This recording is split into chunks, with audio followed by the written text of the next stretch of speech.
Channel पर, जहां पर आपको मिल रही है बिल्कुल free classes for class 10th and 12th। I think सब लोग स्टडी को भी ध्यान में रख रहे होंगे। हालांकि लॉकडाउन का जो ये समय है उसके अंदर स्कूलों को अभी तक राहत नहीं दी गई है और स्कूल्स को नहीं खोला गया है। मे बी कि अगस्त कह सकते हो मिड अगस्त यानी 15 अगस्त के बाद से स्कूल हो रनिंग स्टार्ट, या हो सकता है सितंबर में। अभी तक गवर्नमेंट की तरफ से कोई भी गाइडलाइंस इशू नहीं की गई है। तो ये क्वेश्चन बार बार सभी बच्चों के दिमाग में गूंज रहा है कि सर स्कूल कब खुलेगी, कब खुलेगी, कब खुलेगी। तो एग्जैक्टली सर को भी नहीं पता कि स्कूलें कब खुलेगी, बिकॉज मैंने कहा कि गवर्नमेंट की तरफ से अभी तक कोई गाइडलाइंस इशू नहीं की गई है और स्कूलें खोलना किसी एक व्यक्ति के हाथ में है नहीं। पूरा गवर्नमेंट को, सेंट्रल हो चाहे स्टेट हो, दोनों को देखना पड़ेगा, विचार करना पड़ेगा। और उसके बाद इस पैंडेमिक के लगभग कह सकते हो कि थोड़ा सा जब वृद्धि दर कम हो जाएगी इन केसेस में, तो डेफिनेटली स्कूल खोल दी जाएगी। टिल देन आप एंजॉय कीजिए क्लासेस को। सो इंग्लिश के अंदर जैसा कि आप सभी को पता है, हमारी जो लास्ट क्लास हुई थी सैटरडे को, उस दिन हमने क्लास के अंदर इंट्रोडक्शन पढ़ा था। किसका हमने पढ़े थे? Different type of letters. और उन लेटर्स के अंदर आपने देखा होगा कि हमने फॉर्मल और इनफॉर्मल में से किसको बेसिकली क्लिक किया था? फॉर्मल। और फॉर्मल में हमने कितने पार्ट्स पढ़े थे? 4। पहला जॉब, फिर कंप्लेंट, फिर बिजनेस, फिर एडिटर। तो इस प्रकार से 4 लेटर हमारे पास हैं। और आज हमारा पार्ट फर्स्ट लेटर राइटिंग, हालांकि इंट्रोडक्शन के बाद पार्ट फर्स्ट जो है वो हमारा होगा जॉब एप्लीकेशन के बारे में। तो पार्ट फर्स्ट और ये है जॉब एप्लीकेशन। आप इसे जॉब लेटर भी कह सकते हो। समझने का प्रयास कीजिए कि क्या है और क्या नहीं है। ये मैंने यहां लिख दिया है जॉब एप्लीकेशन। ये हमारे लेटर राइटिंग का पार्ट फर्स्ट है। इससे पहले हमने सैटरडे को क्लास ली थी इंट्रोडक्शन की, और आज मंडे है, संडे को गैप रहा था। जॉब एप्लीकेशन के बारे में सबसे पहले पढ़ने के लिए इसको समझने का प्रयास करिए। जॉब का अर्थ होता है नौकरी। अब देखिए, हम घर, मान लीजिए कोई बेरोजगार व्यक्ति है, इंग्लिश में क्या कहेंगे इसको? अनएम्प्लॉयड। हम जब बेरोजगार व्यक्ति हैं तो हमारी अगर हमें जॉब ढूंढनी है तो आजकल सोशल मीडिया भी बहुत सशक्त माध्यम है।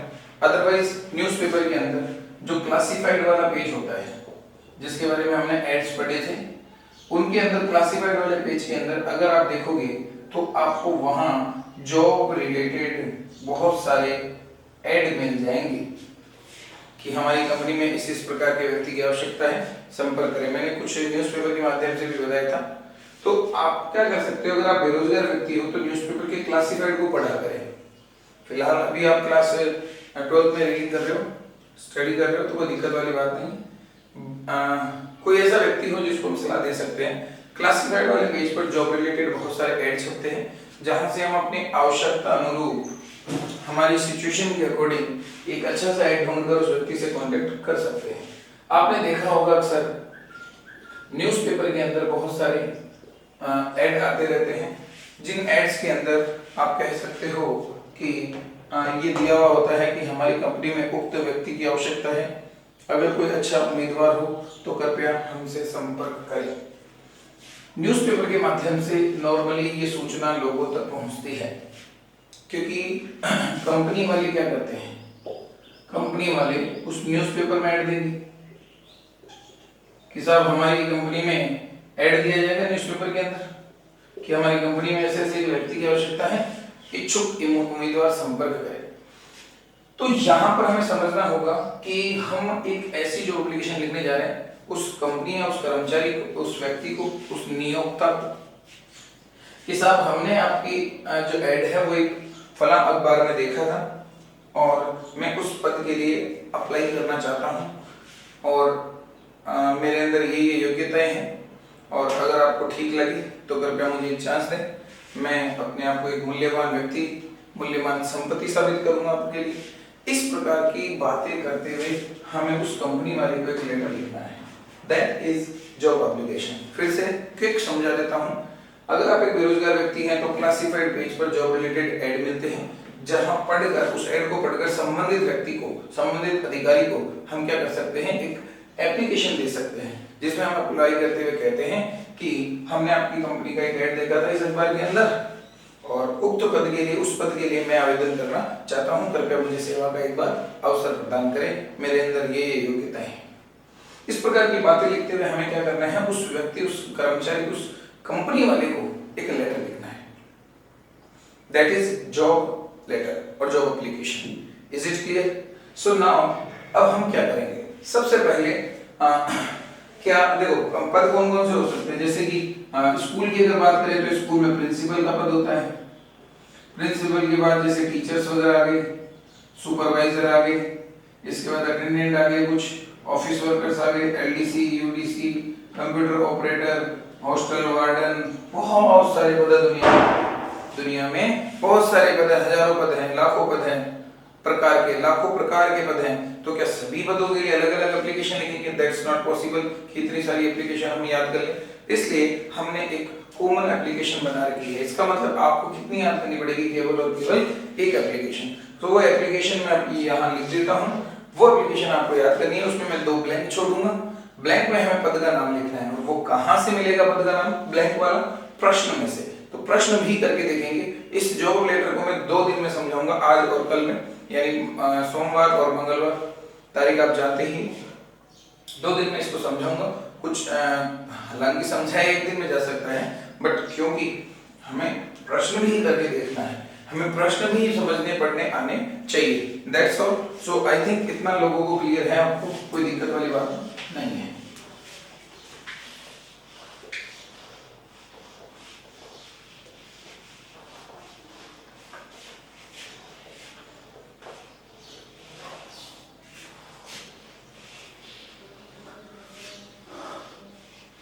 चलिए जॉब एप्लीकेशन, तो ये तो हेडिंग तो रहने देते हैं फिलहाल, बोर्ड के ऊपर ही, कोई दिक्कत वाली बात नहीं है, पढ़ा रहे हैं तो उसे।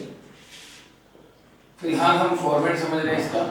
एक जो कॉमन फॉर्मेट की मैं चर्चा कर रहा था, वो कॉमन फॉर्मेट क्या है। यहाँ पर हमने लाइन खींच दी है, मार्जिन, ये मार्जिन वाली लाइन आपको आराम से दिखाई दे रही होगी, और इसके बाद में हम 1 बाय 1 करके टॉपिक लिखना शुरू करते हैं कि हमारे इस लेटर के प्रारूप में क्या क्या चीजें आएगी। क्लियर है? बिल्कुल स्पष्ट दिखाई दे रही है लाइन, कोई दिक्कत वाली बात नहीं है। सबसे पहले एप्लीकेशन मान लो या लेटर मान लो, तो लेटर के अंदर सबसे पहले ऊपर ऊपर क्या लिखा जाता है बताइए। देखिए हमने इनविटेशन रिप्लाई वाले में भी पढ़ा है, पढ़ा नहीं पढ़ा? और कहाँ पढ़ा? इसके बाद में क्या पढ़ा था? पता ही नहीं सर। अरे सैटरडे को फॉर्मेट ही पढ़ा था, तो फॉर्मेट में सबसे पहले मैंने कहा था, सबसे पहले लेटर भेजने वाले का एड्रेस, सेंडर्स एड्रेस, पत्र भेजने वाले का पता। फॉर एग्जांपल हम लेटर लिख रहे हैं किसी कंपनी वाले को कि साहब मैं एक व्यक्ति के रूप में आपको सामने अपने आप को प्रस्तुत कर रहा हूँ उस पद के लिए, मान लीजिए इंग्लिश टीचर के लिए मैं आवेदन कर रहा हूँ, तो सबसे पहले मेरा पता डालूंगा, मेरा नाम नहीं, क्योंकि लेटर लिखने वाले व्यक्ति का नाम हमेशा कहाँ होता है? नीचे। उसका एड्रेस कहाँ होता है? सबसे ऊपर। चलिए उसके बाद में डेट डालेंगे, उसके बाद लाइन छोड़ना अनिवार्य है, यहाँ भी छोड़ सकते हो आप, कोई दिक्कत नहीं है। इसके बाद में रिसीवर्स एड्रेस, और मैंने जैसा कि सैटरडे की क्लास में कहा था, रिसीवर एड्रेस कम से कम 3 लाइन का तो होगा ही। द लगाकर पद का नाम लिखिए। मान लीजिए मैं किसी स्कूल के डायरेक्टर को या प्रिंसिपल को लेटर लिख रहा हूँ, तो मैं यहाँ लिखूंगा द डायरेक्टर, उसके बाद स्कूल का नाम मैं यहाँ लिख देता हूँ, स्कूल, संस्था, कंपनी, कोचिंग, कुछ भी हो सकती है, कंपनी का नाम, और उसके बाद उसका पता। सो आई थिंक इतना क्लियर है, 3 लाइन तो होनी ही चाहिए। और ये सब कुछ ऐसा लिखकर फिर आगे नहीं लिखना, ये यहाँ आएगा। एग्जाम्पल इसीलिए समझाया जाता है ताकि फॉर्मेट को सही तरीके से अप्लाई करना आए। अदरवाइज जैसे मैथ में होता है ना कि केवल आपको कहते हैं वो फॉर्मूलाज बताते काम हो जाएगा, नहीं, फॉर्मूला से नहीं, क्वेश्चन के अंदर अप्लाई करना भी आना चाहिए, क्वेश्चन को सॉल्व करना भी आना चाहिए। वैसे ही तो केवल फॉर्मेट से काम नहीं चलेगा। चलिए इसके बाद बात करते हैं सब्जेक्ट की। तो सब्जेक्ट यहाँ मैं लिख देता हूँ, मैंने यहाँ लिख दिया application for the post of, यहाँ आपको पद का नाम लिखना है। अब ये पद का नाम कहाँ मिलेगा, ये प्रश्न में मिलेगा, कोई दिक्कत वाली बात नहीं होनी चाहिए। Application for the post of, इसके बाद सर नॉर्मली सर आता है, मैडम भी आ सकता है, सर भी आ सकता है, देखते हैं आगे फिलहाल कब कहाँ क्यों आएगा। मैंने यहां लिखा with reference to your advertisement, आपके विज्ञापन के संदर्भ में। कौन से विज्ञापन के संदर्भ में? इन द, उस अखबार का नाम यहां लिखना है, ये काल्पनिक हो सकता है। मैं सोच लेता हूं कि लाइन खत्म हो चुकी है, कंटिन्यू चल रहे हैं। डेटेड, ये वो दिनांक लिखी जाती है जिस दिन अखबार के अंदर वो एड आया था। With reference to your advertisement in the Dainik Bhaskar dated 25th of July for the post of, इस पद के लिए जो आपका एडवर्टाइजमेंट आया था उसके संदर्भ में I offer myself as a candidate for the same, मैं उसी पद के लिए अपने आप को एक कैंडिडेट के रूप में ऑफर कर रहा हूं एंड सबमिट मी करा रहा हूं, जमा करा रहा हूं मेरा resume for your kind consideration, आपके दयालुता भरे विचार विमर्श के लिए। यानी कि मैं चाहता हूं कि आप मेरे वाले रिज्यूम पर थोड़ा विशेष फोकस करें, इस तरह की रिक्वेस्ट की गई। With reference to your advertisement, मान के चल रहा हूं मैं यहाँ कुछ बातें, Dainik Bhaskar dated 25th of July for the post of कोई भी teacher, English teacher, I offer myself as a candidate for the same and submit my resume for your kind consideration.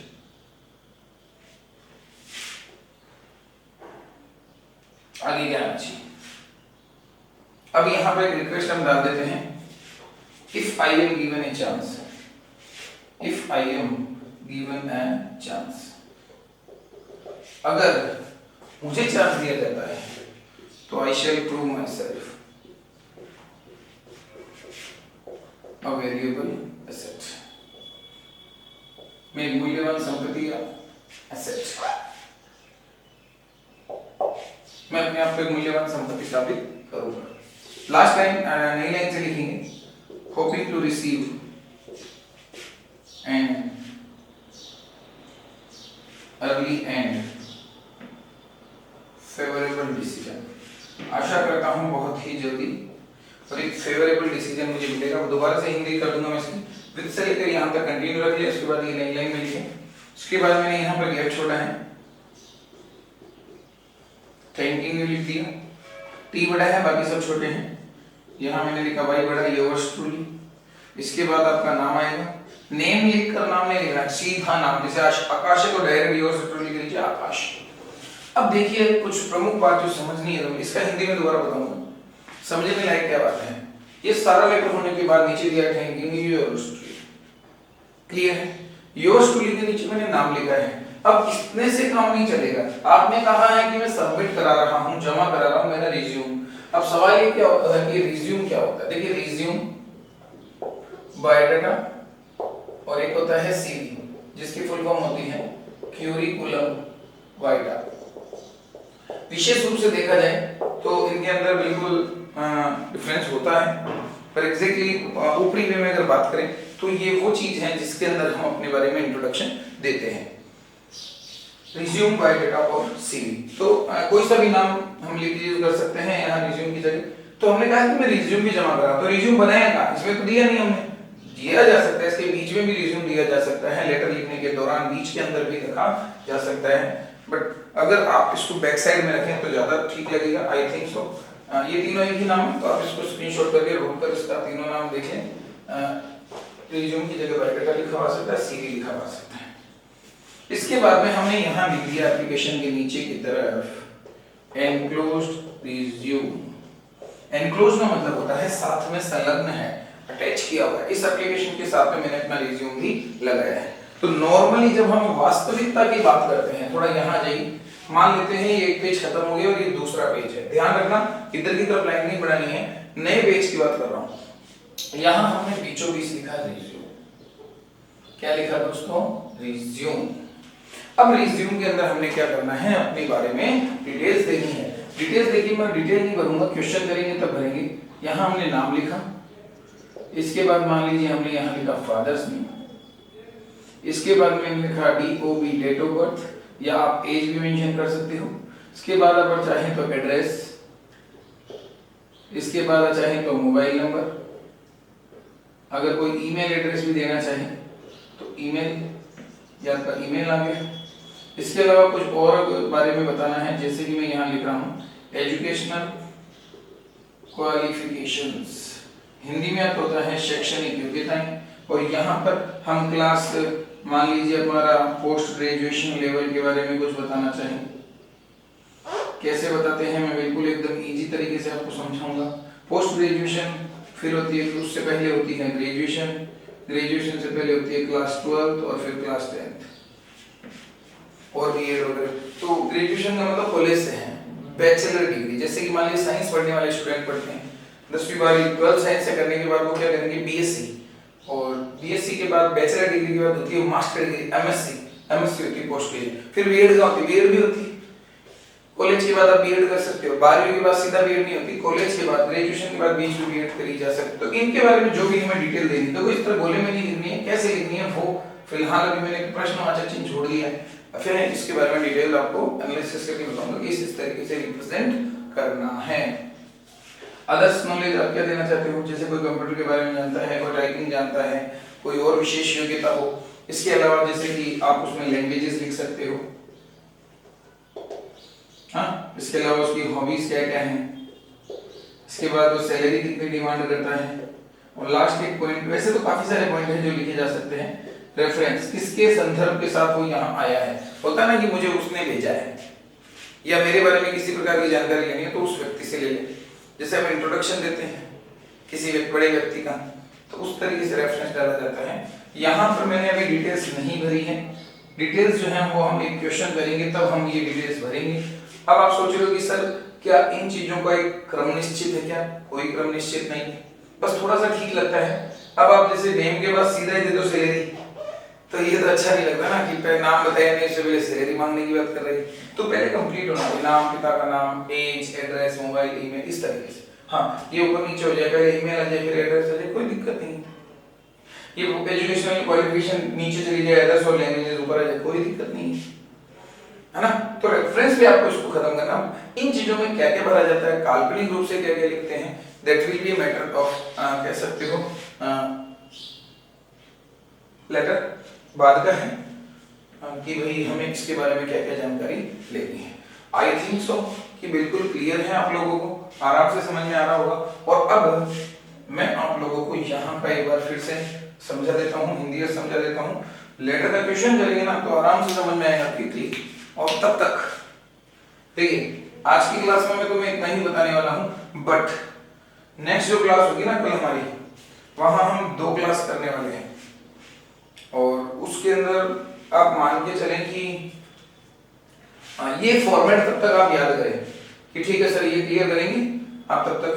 बहुत सारे बच्चों के मेरे पास बता दो पोस्टर से रिलेटेड पोस्टर भेजे थे उन्होंने बना के, जैसा कि मैंने कहा था वाइन का भी बनाए तो उन्होंने उसको भी बनाया। अच्छा, बहुत अच्छा लगता है आपके सपोर्ट को देखकर, इस तरह के व्यूज को देखकर।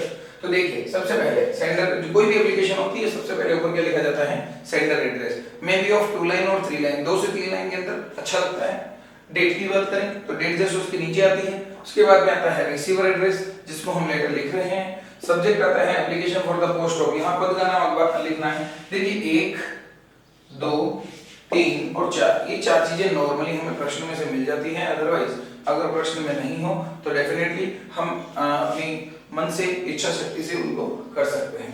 तो अब देखिए हिंदी अर्थ क्या है, with reference to your advertisement, आपके विज्ञापन के संदर्भ में, वो विज्ञापन जो आपने इस अखबार में दिया था इतनी तारीख इस पद के लिए। तो अब देखिए इसको पढ़ के देखिए, इस पद के लिए दिनांक कितनी तारीख को आपने इस अखबार में जो विज्ञापन दिया था उसके संदर्भ में मैं प्रस्तुत कर रहा हूँ स्वयं को।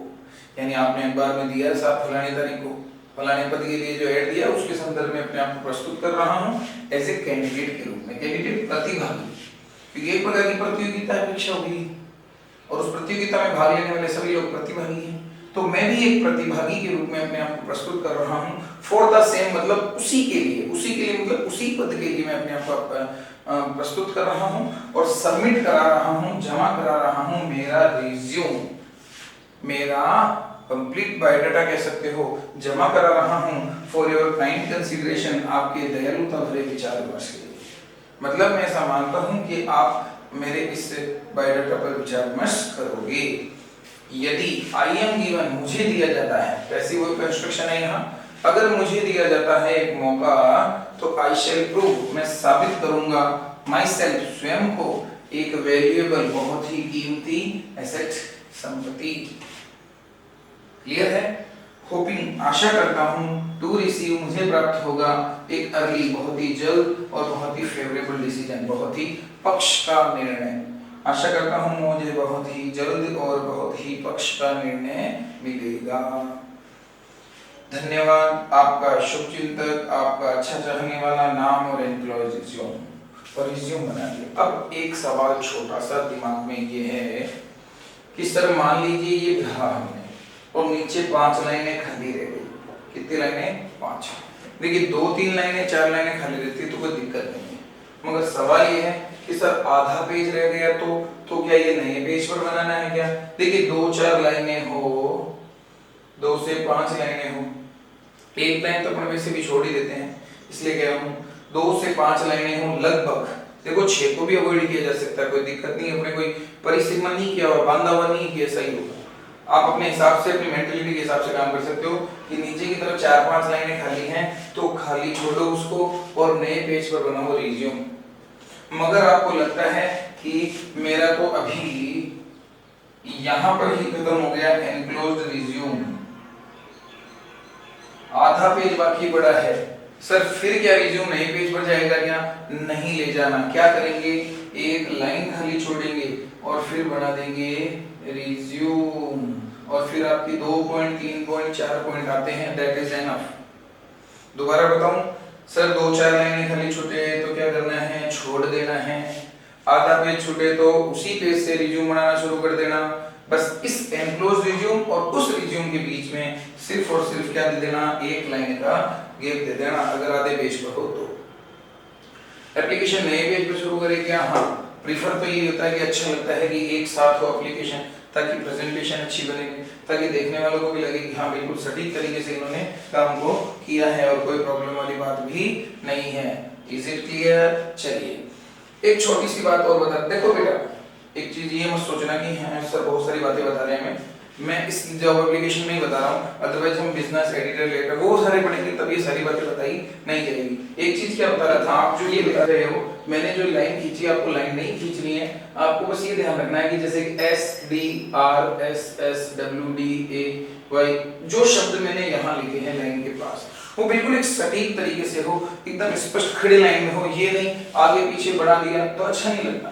कहते हैं first impression is the last impression, हमारा इंप्रेशन अच्छा पड़ना चाहिए कॉपी पर, तो इसीलिए इसी टॉपिक पर ये सारी बातें बताई जा रही है। अदरवाइज जब बाकी बचे हुए लेटर्स भी पढ़ाए जाएंगे तो मैं उन चीजों पर ज्यादा फोकस नहीं करूंगा, क्योंकि ये माइनर चीजें हैं, मैंने आपको बता दी हैं और बार बार मुझसे बताया भी नहीं जाएगा, क्योंकि हमें टॉपिक को पढ़ना होता है।